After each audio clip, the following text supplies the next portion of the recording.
Episode में snake one भी हाउई के पावर के सामने कुछ नहीं कर पाया था और उसने इसके भी सैक्रिफाइसर पिलर को डिस्ट्रॉय कर दिया था। इसके बाद अगला सीन मान सकता है कि यह पिलर पूरी तरह से डिस्ट्रॉय हो गई होती है, जहाँ पर कि हाउई ने यहाँ के भी एनर्जी को एब्जॉर्ब कर लिया था, इसीलिए इसकी पावर और ज्यादा बढ़ जाती है और इसे देख वे सभी हैरान होते हैं। लेकिन तभी हम देखता है कि सैक्रिफाइसर भी यहाँ से गायब होने लगा था, इसीलिए इसे देखते ही वह सभी काफी खुश होने लगते हैं और कहते हैं कि देखो हम इसमें कामयाब हो गए। वहीं उधर हम देखता है कि सन्नान क्लैन के बाकी लोग भी इस बात से काफी खुश हो गए थे और वे कहने लगता है कि हम बच गए। लेकिन वहीं अब स्नेक टीमन को भी इसके बारे में पता चल गया था, इसीलिए इस बात से वो काफी गुस्सा हो जाती है और वो कहने लगती है कि नहीं ऐसा नहीं हो सकता और ये मामूली से इंसान मेरे सैक्रिफाइसर को कैसे रोक सकते हैं। वहीं दूसरी तरफ हम देखते हैं कि चेन भी इस बात से काफी खुश हो गए थे और कहने लगते हैं कि फाइनली हमने इसका फॉर्मेशन को रोक दिया। तभी हम देखता है कि इनके ऊपर से मार्क भी गायब हो जाते हैं, इसीलिए इस बात से वे सभी और ज्यादा खुश हो गए थे और कहने लगता है कि हम इसमें कामयाब हो गए। वहीं उधर हाउ चेन भी खुश होकर शहर की तरफ देखने लगा था,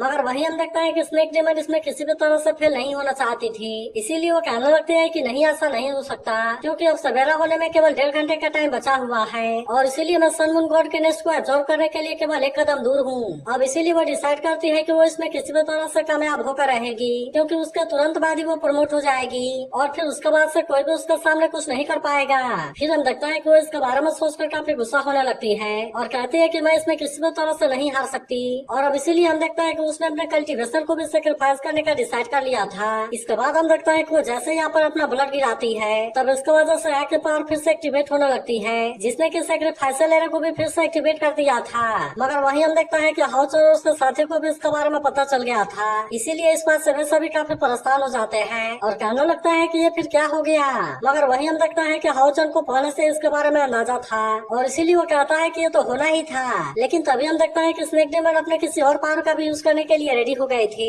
इसीलिए वो कहने लगता है कि तुम इंसान मेरे सामने कुछ भी नहीं कर सकते और मैं कभी भी तुम्हें अपने ग्रेट लेगेसी को डिस्ट्रॉय नहीं करने दूंगी। अब इतनी बात कहने के बाद हम देखता है कि वो अपने सैक्रिफाइसर लेयर में किसी पावर का यूज करती है, जिसकी वजह से सैक्रिफाइसर लेयर का पावर भी पूरी तरह से एक्टिवेट हो गया था। इसीलिए हम देखता है कि इसके अंदर से निकलने वाली पावर यहाँ चारों तरफ फैलने लगती है, जिसे रोकने के लिए हाउचन और उसके साथी भी कुछ नहीं कर पाते और इसीलिए इनके ऊपर स्नेक मार्क फिर से एक्टिवेट हो गया था, जिससे देखकर सभी काफी परेशान हो जाते हैं। तभी हम देखता है कि स्नेक डेमन इनको अवतार के अंदर भेजने के लिए रेडी हो गए थे, इसीलिए वो कहने लगते हैं कि अब तुम वहीं पर रहना और कुछ देर के बाद तुम मेरे नए लाइफ को विटनेस करना। इसके बाद हम देखता है कि इनमें से कोई भी इसका पावर के सामने कुछ नहीं कर पाता और वे सभी यहाँ से टेलीपोर्ट होकर सीधा अवतार के अंदर जाने लगते हैं। तभी हम देखता है कि वे अपने पावर का भी यूज करके बचने की कोशिश करते हैं, लेकिन वे यहाँ पर अपने पावर का यूज नहीं कर पाते। इसके बाद हम देखता है कि वे सभी अवतार के अंदर आ गए थे, जहाँ पर हाउचन से पूछता है कि क्या तुम सभी ठीक हो। जिसके बाद हम देखता है कि वैसे तो इनमें से किसी को भी कुछ नहीं हुआ था, लेकिन वे यहाँ के नजारे को देख पूरी तरह से हैरान होते हैं और किसी को भी कुछ समझ नहीं आता कि ये कैसी जगह है। तभी हम देखता है कि चेन काफी डरने लगती है क्योंकि यह जगह उसको बहुत ही डरावनी लग रही थी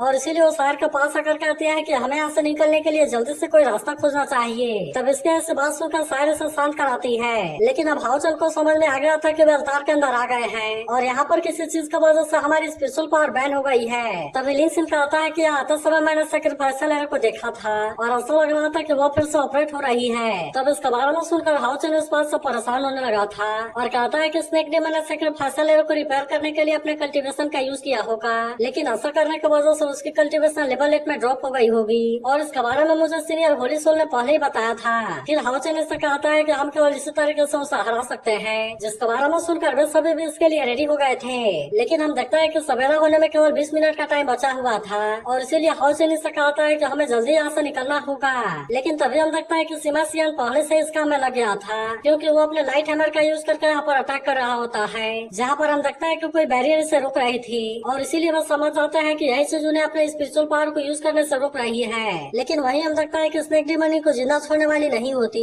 इसीलिए वो कहने लगते हैं कि अब तुम मरने के लिए रेडी हो जाओ और अब तुम मेरे सामने कुछ भी नहीं कर सकते। फिर वो कहती है कि मैं तुम्हें भी डेथ के आने का फील कराना चाहती हूँ और अब इसीलिए तुम सभी इसके लिए रेडी हो जाओ। तभी हम देखता है कि वह जहाँ खड़े होते हैं वो जगह अचानक से टूटने लगती है, इसीलिए इसे देखते हुए सभी काफी परेशान हो गए थे और किसी को भी कुछ समझ नहीं आता कि वे इसके बारे में क्या करें। वहीं अब हाउचन भी इसे रोकने के लिए कुछ नहीं कर पाता, इसीलिए हम देखता है कि यह जगह कुछ ही देर में टूट जाती है और वे सभी तुरंत यहाँ से नीचे गिरने लगते हैं। वहीं उधर हम देखता है कि स्नेक डेमन इस बात से काफी खुश हो गए थे क्योंकि अब उसे लग रहा था कि वो सभी अपने आप को बचाने के लिए कुछ भी नहीं कर पाएंगे और अब कोई भी इसे रोकने के लिए कुछ नहीं कर पाएगा। इसके बाद हम देखता है कि वो सन मून गॉड के नेस्ट को भी धमकी देने लगती है और कहती कहते हैं कि अब तुम बहुत जल्द मेरे हो जाओगे। तब इसका बारे में सुनकर सन ऑफ गॉड का नेक्स्ट भी इस बात से काफी परेशान हो गया था। मगर तभी हम देखते हैं कि स्नेक डीमन ने फिर से अपने किसी पावर का यूज कर दिया था, जिसकी वजह से चारों तरफ लाइटनिंग अटैक होने लगती है। और इसीलिए हम देखते हैं कि सन ऑफ गॉड का नेक्स्ट और ज्यादा परेशान होने लगता है। लेकिन वही हम देखते हैं कि स्नेक डीमन ऐसा करके काफी खुश हो गई थी, क्योंकि उसे लग रहा था कि अब इसे रोकने के लिए कोई भी कुछ नहीं कर पाएगा।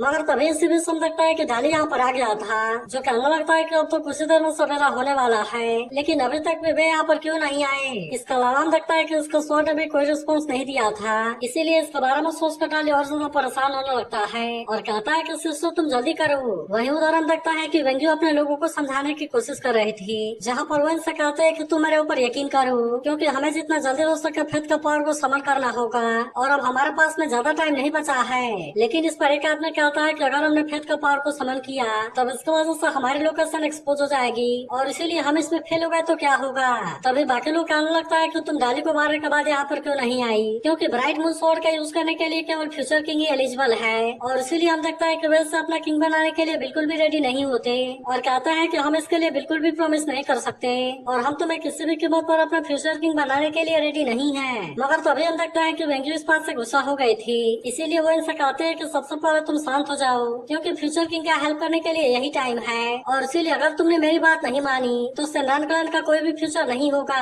फिर वो इनसे कहते हैं कि क्या तुम इसके बारे में भूल गए, क्योंकि भले ही मेरे सेनान फैमिली को पीछे से प्यार है, लेकिन इसके बाद भी हम कभी भी पीछे नहीं हटे और न ही हमने स्नेक डीमन के सामने कभी भी सरेंडर किया। अब इतनी बात कहने के बाद वो इनसे फेथ का पावर को देने के लिए कहती है, जिसके बाद हम लगता है कि इसके बारे में सोचकर वे भी काफी परेशान हो गए थे, क्योंकि अगर इन्होंने वेंग्यू की बात नहीं मानी तो इनका सेनान क्लैन पूरी तरह से मिट जाएगा। वही उदाहरण देखता है कि हाउस और उसके साथ ही नीचे गिरने लगे थे, जहाँ पर कि नीचे बहुत सारा मैग्मा होता है। अब इसीलिए हम देखता है कि चेन काफी डरने लगी थी। वही हम देखता है कि सिमासिया ने लिन सिंह का हाथ पकड़कर उसे बचा लिया था, लेकिन वे चेन को पकड़ने में फेल हो जाते हैं। वही हम देखता है कि बाकी लोग ने भी किसी तरह से अपने आप को बचा लिया था, जबकि वही चेन सीधे मैग्मा के अंदर जाने वाली होती है। मगर तभी हम देखता है कि हाउस उसे बचाने के लिए आ गया था और इसीलिए वो उसे बहुत ही आसानी से नीचे गिरने से बचा लेता है। इसके बाद हम देखता है कि वो चेन को तुरंत ही ऊपर फेंक देता है, क्योंकि अब यहाँ की मैग्मा ऊपर की ओर आने लगी थी। तब इसे देखते है हाउचन का सभी साथी काफी परेशान हो जाते हैं। मगर तभी हम देखता है कि हाओयू भी यहाँ पर आ गया था और वो सबसे पहले यहाँ के बैरियर को डिस्ट्रॉय कर देता है। लेकिन हम देखता है कि हाउचन भी इसके कंबाइंड पावर को यूज कर रहा था, इसीलिए उसे हैरानी होती है कि ऐसा कैसा हो सकता है और हाओयू यहाँ पर अपनी स्पेशल पावर को यूज कैसे कर पा रहा है। फिर वो सोचने लगता है कि हाओयू ने सैक्रिफाइसल पिलर के एनर्जी को ऑब्जर्व किया था और इसीलिए कहीं इस वजह से तो ऐसा नहीं है। लेकिन तभी हम देखता है कि चारों होलिका भी यहाँ पर आ गए थे और वे यहाँ पर लेट से आने के लिए हाओयू को सॉरी बोलते हैं। तभी हम देखता है कि सिमासिया ज्यादा टाइम के लिए नहीं लटक सकता था और इसीलिए वो काफी परेशान होने लगता है। जिसके बाद हम देखता है कि हाउचन और बाकी के 3 होली गार्ड इनको बचाने लगते हैं, जबकि वही होली गार्ड 11 अपने आइस पावर का यूज करने लगता है और इस तरह से वो यहाँ पर आ रहे मैग्मा के अटैक को रुकने लगा था। फिर हम देखता है कि वो हाउचन के सामने आता है और कहता है कि मास्टर हमें जितना जल्दी हो सके यहाँ से निकलना होगा, क्योंकि यहाँ की मैग्मा पूरी तरह से ब्लास्ट होने लगी है। तब इसके बारे में सुनकर हाउचन होली गार्ड 9 से यहाँ से निकलने के लिए रास्ता बनाने के लिए कहता है, जबकि हम देखता है कि हाउचन यहाँ के मैग्मा को रोकने के लिए रेडी हो गया था। तब इसका पिछले पार्ट में चारों होली गार्ड भी वहाँ पर आ गए थे और अब वे सभी वहाँ से बाहर निकलने के लिए कोशिश करने लगे थे। इसके बाद हम देखता है कि अब कुछ ही देर में सवेरा होने वाला था, इसीलिए इस बात से स्नेक डीमन काफी खुश होने लगती है और कहती है कि अब इसमें केवल 10 मिनट का टाइम बचा हुआ है, जिसके बाद ये सब कुछ खत्म हो जाएगा। फिर वो कहने लगती है कि अब मुझे कोई भी नहीं रोक सकता और वो इसके बारे में सोचकर काफी खुश होने लगती है। मगर तभी हम देखता है कि वो पीछे मुड़कर डाली की तरफ देखने लगती है, इसीलिए डाली अब इस बात से काफी परेशान हो गया था और वो कहने लगता है कि आखिरकार हाउचन तुम कहाँ पर हो और तुम यहाँ पर जल्दी से आ क्यों नहीं रहे। वहीं दूसरी तरफ हम देखता है कि हाउचन अभी मैग्मा को रोकने में लगा हुआ था, जबकि वही होली गार्ड 9 अपने पावर का यूज करके यहाँ के बैरियर को ब्रेक करने की कोशिश कर रहा था, लेकिन फिर भी हम देखता है कि इसे तोड़ पाना इतना आसान नहीं होता। वहीं हानियो भी परेशान होता है, कहता है कि हमें क्या करना चाहिए, क्योंकि अब तो सवेरा होने में केवल 10 मिनट का टाइम बचा हुआ है। तब इस पर वेंग युआन भी कहते हैं कि अगर हम जल्दी से यहाँ से नहीं निकले तो फिर स्नेक डीमन को रोकने में काफी देरी हो जाएगी। वहीं हम देखता है कि होली गार्ड 9 केवल अपने पावर का यूज करके आकर बैरियर को ब्रेक नहीं कर पा रहा था। इसीलिए हम देखता है कि वो बाकी होलीगार्ड से भी अपने पावर को देने के लिए कहता है, जिसके बारे में सुनकर वे सभी भी तुरंत इसके लिए रेडी हो गए थे और हम देखता है कि वे भी अपने अपने पावर को इसे दे देते हैं। जिसके बाद हम देखता है कि होलीगार्ड 9 की पावर काफी बढ़ गई थी। इसीलिए वो जैसा इस पावर का यूज करके बैरियर के ऊपर अटैक करता है तब वो बैरियर इसके सामने ज्यादा टाइम के लिए कुछ नहीं कर पाती और अब हम देखता है कि यहाँ के पिलर इसके अंदर गिरने लगे थे। लेकिन तभी हम देखता है कि ये मैग्मा बाहर भी आने लगे थे। इसीलिए स्नेक डीमन को पता चल जाता है कि वे बच गए हैं और अब इसके बारे में जानकर वो काफी परेशान होने लगती है। फिर वो कहती है कि ऐसा कैसे पॉसिबल है और क्या अंडरग्राउंड अवतार में मेरे डीमन गॉड पिलर के पावर का सील है। अब इसके बारे में जानकर वो काफी परेशान होने लगती है और कहती है कि वे वहाँ से इतने आसानी से आजाद नहीं हो सकते। तभी हम देखता है कि डाली इस बात से खुश हो गया था और कहता है कि फाइनली अब यहाँ पर आने वाले हैं। वहीं दूसरी तरफ हम देखता है कि हाउचन और उसके साथी भी यहाँ पर आ रहे थे क्योंकि अब सवेरा होने में केवल 5 मिनट का टाइम बचा हुआ था। मगर इसके बाद भी हम देखता है कि स्नेक डीमन इतना आसानी से हार मानने वाले नहीं होती और कहती है कि तुम किसी भी तरह से मेरे सेरेमनी को नहीं रोक सकते। अब इतनी बात कहने के बाद हम देखता है कि वो अपने किसी पावर का यूज करती है और यहाँ से बहुत सारे फायरबॉल उन पर अटैक करने के लिए जाने लगे थे। वहीं डाली सोचने लगता है कि क्या हाउचन यहाँ पर सही समय पर आ पाएगा। वहीं उधर हम देखता है कि इन पर फायरबॉल का अटैक होने लगे थे। इसीलिए वे सभी इस बात से काफी परेशान होने लगते हैं और वे तुरंत ही अपने आप को इनके अटैक से बचाने लगते हैं। लेकिन तभी हमें पता चलता है कि इनको बचाने के लिए होलीगार्ड यहाँ पर नहीं है क्योंकि बैरियर को तोड़ते समय उनकी पावर काफी कंज्यूम हो गई थी और इसीलिए वे आराम करने के लिए फिर से अंदर चले गए थे। लेकिन इसके बाद भी हम देखता है कि हाउचन को इसके बारे में कोई चिंता नहीं होती और कहता है कि अब हमें यहाँ पर अकेले इसका सामना करना होगा। इसके बाद हम देखता है कि वो अपने पावर का यूज करके फायरबॉल पर अटैक करने लगता है और सभी से कहता है कि तुम इनके अटैक से बचने की कोशिश करो क्योंकि अब वहाँ पर पहुँचने के लिए हमारे पास में केवल 3 मिनट का टाइम है और इसीलिए हमें इसमें बिल्कुल भी देरी नहीं करनी। मगर तभी हम देखता है कि चेन यहाँ पर भी काफी डरने लगती है क्योंकि वो फायरबॉल का अटैक से काफी घबरा गई थी और इसीलिए वो अपनी जान बचाने के लिए इनसे हेल्प मांगने लगती है। तभी हम देखता है कि वेंगिवा ने यहाँ पर आकर इसे बचा लिया था और वो इसे अपने साथ लेकर ऊपर जाने लगती है। वहीं उधर हम देखता है कि लिनसिन भी अपने आप को बचाने के लिए किसी बैरियर को क्रिएट कर लेता है जबकि वहीं हम देखता है कि सिमासियान को इसके बारे में कोई चिंता नहीं होती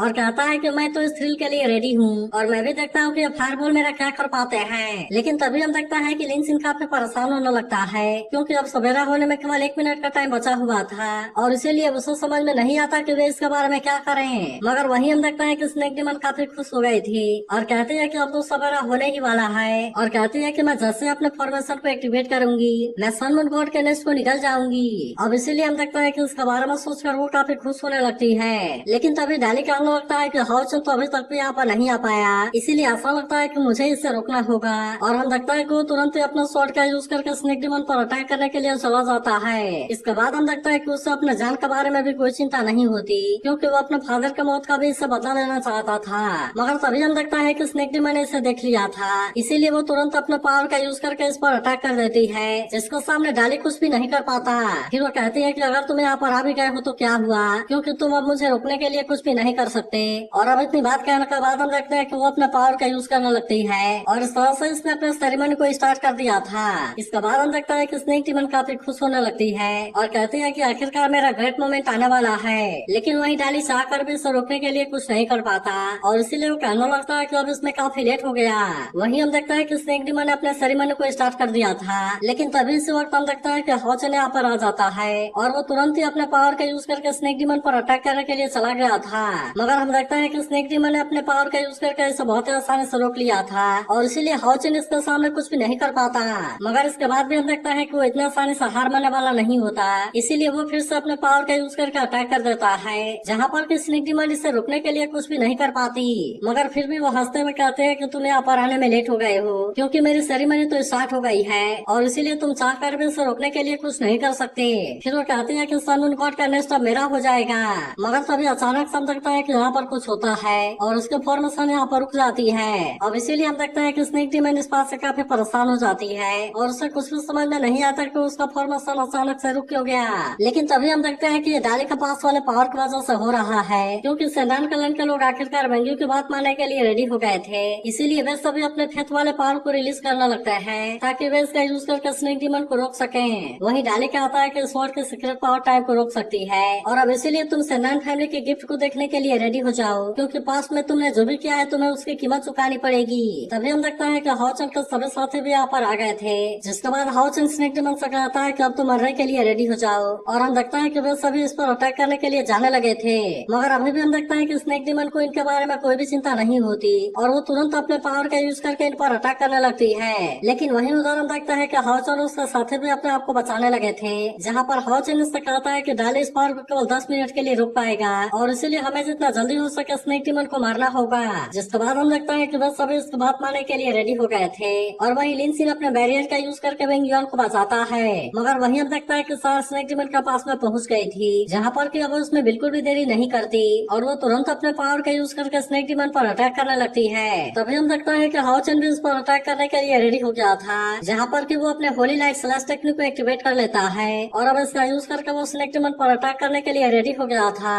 मगर इसके बाद में हम देखता है कि स्नेक डिमन को इसके बारे में कोई भी चिंता नहीं होती, इसीलिए वो हाउचन के इस अटैक को बहुत आसानी से रोक लेती है, जिसकी वजह से हाउचन भी उसका सामना कुछ नहीं कर पाता। मगर इसके बाद में हम देखता है कि वे इतना आसानी से हार मानने वाले नहीं होते, इसीलिए वे फिर से अपने अपने पावर का यूज करके अटैक करने के लिए रेडी हो जाते हैं, जिससे देख स्नेक डिमन भी अपने आप को बचाने के लिए रेडी हो गई थी। लेकिन तभी हम देखता है कि वो इनके ऊपर काफी गुस्सा भी हो गई थी, इसीलिए वो तुरंत ही अपने पावर का भी यूज करने लगती है और कहती है कि अभी भी मेरी कल्टीवेशन तुम्हें मारने के लिए काफी है। फिर वो कहती है कि तुम मेरे इस प्लानिंग को रोकने के लिए कुछ भी नहीं कर सकते और अब हम देखता है कि वो डाली के ऊपर भी अटैक करने के लिए रेडी हो गई थी। लेकिन तभी हम देखता है कि हाउचन ने सामने आकर इसका अटैक को रोक दिया था और वहीं अब इसके बाकी साथी स्नेक डिमन के ऊपर अटैक करने लगते हैं। तभी हम देखता है कि सार भी इस पर अटैक करने के लिए आती है, लेकिन स्नेक डिमन अपने टेंटिकल का यूज करके इस पर अटैक कर देती है। अब इसीलिए हम देखते हैं कि सार भी स्नेक डिमन के सामने कुछ नहीं कर पाई होती। वहीं हम देखते हैं कि सिमासियन और विंग यूआन भी इसके सामने कुछ नहीं कर पाए होते और इसीलिए वे इसके सामने कमजोर पड़ने लगते हैं। लेकिन तभी हम देखते हैं कि हाउचन भी इस पर अटैक करने के लिए आ गया था, इसीलिए स्नेक डिमन भी अपने पावर का यूज करने के लिए रेडी हो जाती है और वो इसके अटैक से अपने आप को बचा लेती है। लेकिन अब हम देखते हैं कि स्नेक डिमन इनके ऊपर काफी गुस्सा हो गए थे और कहने लगते हैं कि मैं तो डेविल हूँ और क्या तुम्हें पता भी है कि डिमन गॉड्स और डिमन के बीच में क्या डिफरेंस है। अब इतनी बात कहने के बाद हम देखता है कि वो फिर से अपने किसी पावर का यूज करने के लिए रेडी हो गई थी, जिसका वजह से हर जगह क्रैक होने लगती है और वो कहने लगते हैं क्योंकि हमारे पास में इनविजिबल डिमोनिक पिलर होता है। अब इसीलिए हम देखता है कि वो इसका पावर का यूज करने के लिए रेडी हो गए थे और कहते हैं कि अब तुम डिमोनिक पिलर का असली पावर को देखने के लिए रेडी हो जाओ। तब इसके बारे में सुनकर हाउचन इस बात से काफी परेशान हो गया था, क्योंकि डिमोनिक पिलर असल में इनके पैर के ही नीचे होती है। लेकिन अब हम देखते हैं कि वे इसे रोकने के लिए कुछ भी नहीं कर पाते, इसीलिए स्नेक डिमन ने अपने डिमोनिक पिलर को एक्टिवेट कर लिया था और अब इस तरह से वो इन पर अटैक करने के लिए रेडी हो गई थी। तो क्या आपको लगता है कि हाउचन और उसका साथी इसे रोकने के लिए कुछ भी कर पाएंगे? इसके बारे में कमेंट करके जरूर बताना और अगर आप इसके अगले एपिसोड के लिए एक्साइटेड हो तो इस वीडियो को लाइक जरूर कर देना।